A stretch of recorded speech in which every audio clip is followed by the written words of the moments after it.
ISU Extension. Amanda, you were in last year, right? Yes, I was. I did not get the opportunity to do the interview, so I'm going to find out a little bit about you, first of all, okay? So where are you from? I actually grew up in Buchanan County. I grew up near Owine. Okay, and then went to Starmont High School. I did, yes. Which is amazing that Prince of Peace and Starmont are in the same conference now, the Tri Rivers. I mean, that's a huge conference. Did you travel to many of the away games? I would like to say yes, but it was definitely as a spectator and not an athlete.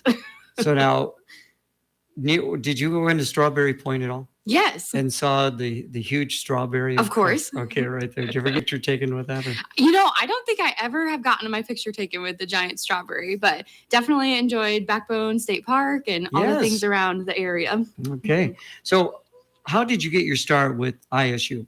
Yes, so I actually grew up as a 4-H member in Buchanan County. When I got to high school, started FFA, and that took me to visit Iowa State University's campus a lot.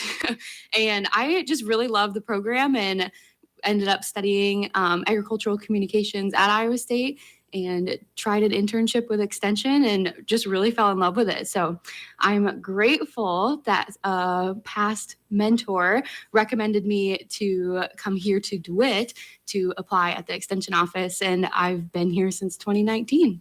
So now when you were growing up involved in FFA and 4-H, what were some of the projects that you really enjoyed? Yeah, so I wasn't much of a livestock kid growing up, which is what I think a lot of people think when they hear 4-H. But I loved the communication side of it. I loved getting to take photos. I loved food nutrition, sewing projects, and I wish I loved the fashion show more. I definitely think I got a little forced into doing it, but it was a lot of fun. Did you have a pretty active 4-H group where you grew up in? Yeah. So when I started as a 4-H member in 4th grade, I had a club that was the Madison Mixers 4-H club, and we had like 60 kids in it. Now, by the time I got to high school, we were down to like 20. But I did get to see what a big club looks like versus a small club. So that was pretty handy now. I always like the names that they come up with. The Madison Mixers. Yes, I love that because we were in the Madison Township. And I feel like there's some historic Clinton County clubs that I just want to say because I love their names. Because we used to have the Elvira High Hos, the Brookfield Cheerios, or the Working Rosebuds. Such fun names. Let's talk a little bit about your time at the Extension office. You started out serving all youth in Clinton County, is that right? Yes. When I got hired in 2019, my title was a county youth and 4-H coordinator, meaning that if there were kids kindergarten through 12th grade, it was my job to help serve them through our Extension office.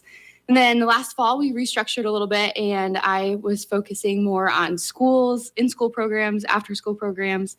But then we restructured again. So now I'm back to serving 4-H club members, volunteers, and of course, helping at the Clinton County Fair. Talk a little bit about what you actually did when you were serving the youth. What were some of the programs or projects, or how did you handle this? Yes. So when I first got started, I had both jobs, really, that it was 2 in 1. So I'd be here in Clinton doing after-school programs at maybe Bluff or Jefferson, and there would be other days that we might be talking about healthy snacks at Eagle Heights. So lots of different activities here at schools. But then I was also helping with our clubs by helping them get workshops set, helping volunteers get trained, and of course, helping members prepare for their fair experience too. Sounds like you've got a lot to do. Yes, I'm grateful now that I definitely miss being in schools in our after school programs, but it's nice to focus on our 4-H members since there's over 220 families and over 400 kids enrolled in our program. In Clinton County? Yes. That is incredible. That is great. Again, we're visiting with Amanda Rau of the Clinton County 4-H. Let's talk a little bit about 4-H. What are the 4-H's? Yes, my favorite question. Yes. So our emblem is a clover, a 4-leaf clover, and our H's are head, heart, hands, and health. And they each have a reason for that, right? Yes. So we like to say in our pledge that we use our head to think clearly, our heart for greater loyalty, our hands for larger service, and our health for better living. Very good. Of course, our community, our club, our country, and our world. So you got started in fourth grade with 4-H. Did you imagine this being your life's work? I did not. As a fourth grader. As a fourth grader, yeah, I did not. I really liked my 4-H experience. I was on our youth council in high school, and I loved getting to help at the fair, but I really didn't think that this was going to be what I did. I actually wanted to either be a meteorologist or be on the radio. That I thought those were really cool jobs. So I definitely like my job now, but not what I thought I was going to do. Well, being on the radio is really cool. It is really cool. It's really I'll give cool. you that. It's really cool. So what was the Buchanan County Fair like? The Buchanan County Fair. Oh, I think it was kind of similar to ours here in Clinton County, that, we had maybe some musical acts, there was some entertainment, but it's really focused on what youth are learning throughout the year. So lots of livestock shows, of course, but then there's also a big communications event, and there was a big fashion show that our 4-H members could participate in, much like here in Clinton County. Where did that take place at in Buchanan County? In Independence. It was in Independence? Yes. Okay, that's like a pretty good area there. Yeah. So you were the Madison Mixers. Mm-hmm. How many different other groups were there in Buchanan County? Oh, I don't remember about Buchanan County. Okay. Clinton County, we have 16 clubs. Okay, and is there a good deal of competition between these clubs? I think yes. Okay. Some of these clubs have been around. So 4-H has been around since 1906, and some of these clubs have been around almost as long as that. So we have like the Goose Lake Junior Feeders. They might be a more competitive group since they've been around a lot longer. But there's also like Orange Future Leaders or Equine Fever or the Charlotte Junior Producers. That lots of clubs that the friendly competition comes out at different times of the year. What is our county fair like? Ooh, I think our county fair is pretty cool because there are lots of activities for kids. That it's definitely something that if you've never been to the Clinton County Fair, you should definitely make a point to come out July 19th through the 23rd this year. And you can find livestock, of course, so your sheep and your goats, rabbits, poultry. But we also have like a pet show, and members that show dogs, they would have their own event that they're practicing for all summer. But there's lots of activities for kids to do, in the past they've had like a petting zoo or carnival, or there's a pig birthing area so you can watch baby piglets be born, and that's really cool. But yeah, lots of activities for kids. And then there's of course the evening entertainment too that our Clinton County Fair Board does a great job putting together. Of course, the office is located in DeWitt. You're not that far from the fairgrounds. Do you get over to the fairgrounds quite a bit outside of the fair? Yes, I was there last night. And doing what? The Clinton County Fair Board had a meeting, so I was there just as a listener and hearing what was going on at their meeting.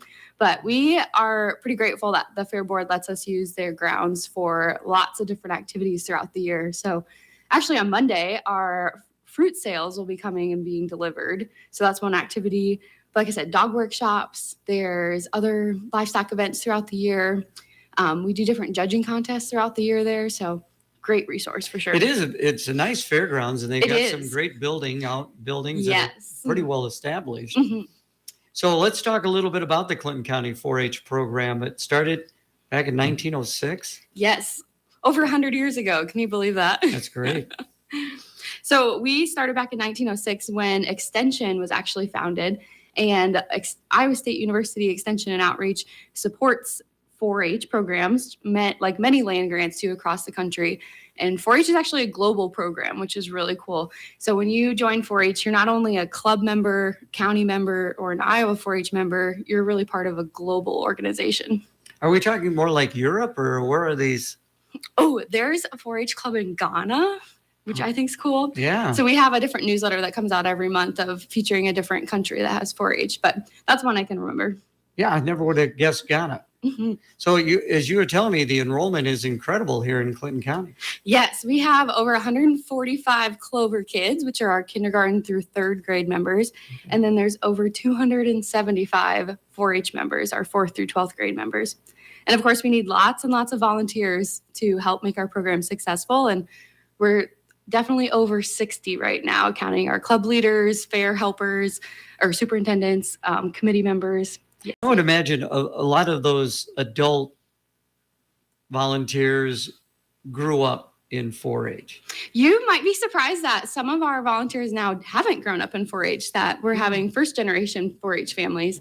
But you would also be right that there's lots of families that are very generationally bound to 4-H, and we definitely appreciate them. Again, visiting with Amanda Rau. We're going to be taking a break for the weather here in just a minute, but I want to talk about the 5 program priority areas. Yeah, so like I said earlier, a lot of people, when they hear 4-H, they think livestock, they think animals, but really that's just one part of our 4-H program. So we also have our STEM, healthy living, leadership and civic engagement, as well as communication and the arts, in addition to agriculture and natural resources. Okay, well, we'll break those down a little bit more when we come back from the break. Again, the weather's coming up on KROS here on Ladies' Day. Sawmill Museum is here to beat the winter blues. We're open 7 days a week with fun all winter long. We have Wednesday afternoon programs, Toddler Thursdays, and did you know we offer a great birthday party room? For just $4 per person, you get a 2-hour time slot and access to the museum. Oh, by the way, we have many new exhibits. You got to see them to believe them. We're located at 2231 Grant Street. Make sure you check out the Sawmill Museum on Facebook for all the latest activities. It's time now for the Storm Track 8 weather forecast, brought to you by Midas. Some passing light showers later this evening before ending near midnight. Temperature's not too bad overnight. Low will drop down around 37. The passage of this system actually is going to lead to a real nice Wednesday with highs well into the 50s under partly sunny skies before cooler winds arrive on Thursday, dropping those highs back in the 40s. I'm Chief Meteorologist James Zahara with your WQAD Storm Track 8 forecast. Currently, we have partly cloudy skies with a temperature of 47 degrees. Winds are out of the east at 10 miles per hour.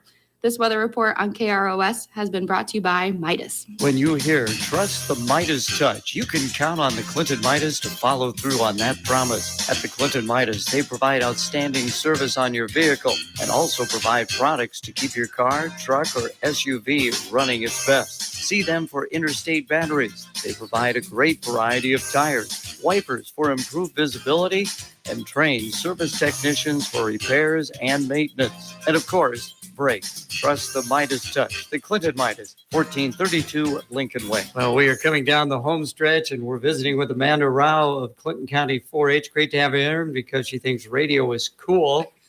Let's talk about the 5 program priorities for 4-H, beginning with agriculture and natural resources. Yes, so agriculture and natural resources, it might be something that you think of when you think of 4-H right off the top of your head. But we also, so in addition to our livestock judging teams or showing different livestock at the county fair, there's also a wildlife and natural resources program that youth can participate in called WEP. And that's a pretty cool contest as well. And STEM, of course, you go ahead and tell us what STEM stands for. Yes, so science, technology, engineering, and math, of course. And there are different contests like Lego League, which could be run through 4-H or your school, of course. Lots of different activities or exhibits that people could bring to the county fair that they're studying that might have to do with agriculture, but maybe they have to do with astronomy or flying or something else. And of course, you always promote healthy living. Yes, I love this. This might be my favorite priority area just because it involves snacks and activities. So definitely our 4-H clubs have a focus on being mindful of activities, lots of movement, not sitting for very long, and of course having some healthy snacks in there too. Talk about leadership and civic engagement.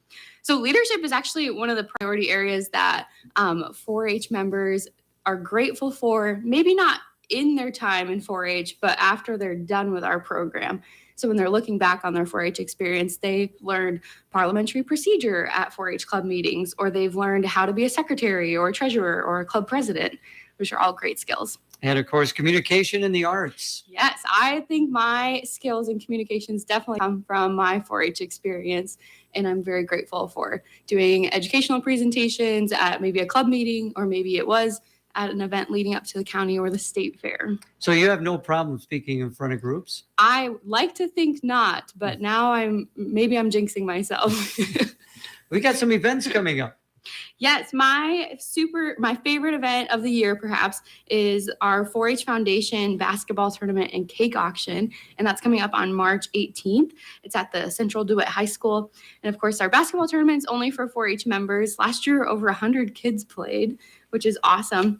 But the cake auction, I would love to invite everyone to, because that's a cool opportunity to become a sponsor of the 4-H Foundation and help support our programs and help support all of those 4-H members. Cake auctions are so great. I happened to be out at DeWitt when they were playing Clinton, and it was the night of their cake auction. And they raise a lot of money with these things. They do, yes. Last year we raised just over $11,000 from the cake auction. And if you are interested in being a sponsor, sponsors who donate at least $500 get their logo on the back of our annual 4-H t-shirt. And last year we printed 500 of them. So if you can imagine 500 t-shirts going around the county, that's a pretty good way to spend $1 a shirt. So where do these dollars go to? Yes, they help support scholarships for graduating seniors. They support camp incentives for our overnight camping programs for 4-H members. They help put on project workshops. So if we have someone or a group that's really interested in drones, for instance, or beef nutrition, that's where that money comes in to help support our programs. Okay, well, we got a couple more things to get in just quick because you got another song. You picked out a great song, by the way. So you're celebrating Read Across Iowa this month. Yes, that's my friendly reminder of it is Read Across Iowa month starting tomorrow. So remember to get those books out and read. I love to read. Virtual Snack Attack program. Another program that promotes our healthy living, but also teaching kids about cooking. So another area of 4-H that you might not think about at first. And this is for 4th through 6th grade 4-H members. Okay. Is there a cost to be a 4-H member? There is a cost. Yes, it would be an annual dues fee that enrollment opens in September. So we like to say when you're coming back to school, it's time to sign up for 4-H for another year. And our dues are annually $45 for our 4-H members or $35 for our Clover Kid members. Okay. What are the project workshop season gearing up? Right now, tonight, actually, we have our bucket bottle calf workshop. But coming up. So what is that? Yeah, so the little calves, so calves that are born maybe and mom's not doing so well, or maybe calf, I don't know, maybe it was a twin. So they need some help that kids can take care of that calf and learn how a calf grows, what kind of things a calf eats. And then they'll bring that calf to the fair in July. But this is about the time of year that people buy those calves. Okay, and then dog obedience. Another area of that people could exhibit at the fair, but also just great life skills of learning how to train your dog, how to work with a dog, and that dog that you could keep year after year. That those will start at the end of March and continue all the way through the summer. You got a farm, you got to have a dog. I suppose. Yeah, right. And now, what are members preparing for? We have a couple contests coming up, like our state livestock quiz bowl Millathon, which is awesome. And there's also some club members getting ready for an equine extravaganza contest. So all things horses, that horse judging, hippology. They're participating in some other non-horse events. So just really diverse experiences that you could get in 4-H. Okay, well, here's your opportunity to be in radio and be a DJ. So I'm going to have you introduce this song that you picked out, okay? All right. So today's song comes from a pretty famous 4-H alumni named Dolly Parton. And I thought closing out the workday would be a great opportunity to play Dolly Parton's 9 to. Your husband's a pilot. Yes, my husband is a pilot. So I have some hopes to start a 4-H flight club sometime soon. So now, does he ever take you out on a flight? You know, if I get really lucky, sometimes I get to go up for a flight. That is amazing. Something I've been asking everybody all day long. What do you find rewarding about what you do? I love watching kids grow. That it's just so cool to me to see them, especially now that I've been here, that coming up on 4 years, I've seen kids that maybe they were kindergartners and now they're graduating into our 4-H program. That it's just so cool to see how much they learn and how much they grow. And then what is some of the challenges that your work presents? We have a lot of things people could do in 4-H. So sometimes that's tricky to narrow down what exactly our members are looking for and how I can best serve them. And did you think this was going to be your life's work? You know, when I was a 4-H member, I did not think I would work in 4-H. But ever since that internship that I had where I started in Dubuque County, it clicked. And I was like, this is definitely what I want to do. So I'm pretty grateful that I found it so young. Do you get an opportunity to meet with other people doing what you do in 4-H in other counties? Yes, definitely. So actually next week we have our annual extension conference, and that's a time that I can meet with all 100 other county extension districts. Are they all as energetic and excited about what they do as you? I'm going to say yes. Okay. And what's the breakdown between male and female? We are definitely female heavy in the Okay. 4-H world. But when you look at like extension as a whole, we have agriculture and natural resource specialists. We have human science specialists. We have community and economic development specialists. So I'd say we're probably more even, but definitely in 4-H, more female heavy. Okay. Again, your office is in DeWitt. Mhm. What would people be surprised about the ISU Extension office in DeWitt, Iowa, that they think, I can't imagine they do this out of DeWitt? Wow, that's a good question. My initial reaction was to say that we're right next to Dollar General, but that's not really what we do. That's just where we're at. Right. I think that we have just so many programs that you don't have to come to our office for. That there's an online recipe catalog called Spend Smart, Eat Smart. There's the Science of Parenting podcast that you could listen to. There's Crops TV that you could listen to or watch. That there's just so many things that you could see online, but we'd also love to see you in person and connect you with those resources. And Master Gardener seems to be something that is just a part of what ISU Extension does. A lot of people get involved with that. Definitely. We love our Master Gardener program, and I'd say it goes hand in hand like with our 4-H program, that between Master Gardeners and 4-H, that's pretty much what we're known for, but we want to remember all of our areas of extension. What about hobbies and interests? What kind of hobbies do you have? Oh, I love a lot of my 4-H hobbies still. That I love to bake. I love to cook. I would love to be better at flying airplanes, although I'll leave that to my husband. Yeah. You can be the co-pilot. Yes, I can be a pretty good co-pilot. What other interests? I also really love just organizing things. That's one of my favorites. That's why I think I really like this job, because it takes a lot of detail orientedness and organizing things and putting things together to make things easier for people to read. Where do you see the future going for this for you? I would love to say that I'll be here still in 4 more years, if not even longer. I just really love what I do. I love getting to help kids find their sparks and find their interests of what excites them, and help them really reach their next goal. So I'll still be here. Very good. And who do you all work with out there? Yes, we have Sam Jensen, our county director. We have Chris Vetter, our agriculture and natural resources programs coordinator. And we also just hired our office coordinator, Samantha, and she started just last week. So you will find us fully staffed with all 4 of us. And then what about website, social media, Facebook, all of that? You bet. You can find Clinton County 4-H on Instagram and on Facebook. You can find our extension, so everything that doesn't just include 4-H, also on Facebook. And our website is extension.iastate.edu/Clinton. Thank you so much for coming in. You did a great job today. Thank you. I had so much fun today. Thank you. We'd like to thank all of our women who came in today on our annual Ladies' Day. The next one will actually be on February 29th. I was checking out the calendar. Thursday, February 29th, 2024. Will be our next Ladies' Day. CBS News coming your way top of the hour. Then we'll get you to Iowa basketball. 5 o'clock, KROS Clinton, Iowa, FM 105.9, AM 1340. It's time for news. This is CBS News on the Hour, sponsored by Steel. I'm Monica Ricks in New York. Protesters gathered outside the Supreme Court today as Justice